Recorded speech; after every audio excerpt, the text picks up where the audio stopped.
But listen to this. The opposition that comes in your advancing kingdom that makes you feel tired actually are marks that the kingdom has advanced. Unfortunately, you cannot see the progress that the kingdom has made on your shoulder because of the amount of time you have spent. Because if it's the kingdom you want to build, it will not only put a demand on you, it will raise enmity against you. You will war both the hordes of hell and their chosen agents on it. You know, there are agents for MTN selling the charge card, but that's a long time ago. They are called certified agents. There are men on it on whom, by reason of their yieldedness, Satan can collect them in a season.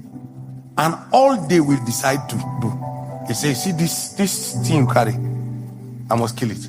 Sometimes they come as neighbors. Sometimes they come as bosses. Sometimes they come as spouses. It begins to become worse when they come as governments. Because when I start to teach you the process of the kingdom, you will find out that what we are looking for is government. The problem with God is that he will not take government of nations until he has taken government of your life. So he takes government in phases. So he chooses you to govern nations when he has taken government of your life. Now, it does not mean, listen to this, it does not mean that you will never be a governor in nations unless God has finished his kingdom work in you. But the earth will continue in its seasons. And God, within the context of his mercy, because he is, very wrong word, because he's in contention for the earth. You know when I say very wrong word, I'm saying to you, this is not the accurate way to say it. But that's the only way I can give you the picture. God is not in contention for the earth, but he's in contention for the earth because he's bringing to obedience the things that.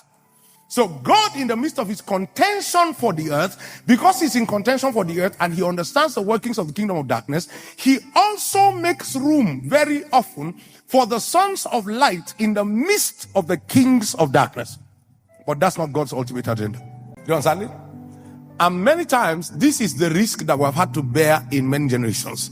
Many times, when the sons of light who have not been thoroughly schooled in the ways of the kingdom arrive at the government of the earth, they are forced to arrive at compromise because there's a certain degree of the knowledge of God that is required for you to confront principalities at that point.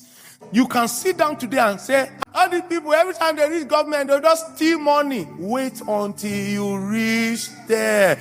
Then you will realize that there's a training, a discipline that until the Church of Jesus breaks into certain realms of knowledge, we cannot discuss how to handle state finance. At the end of the day, you still steal it.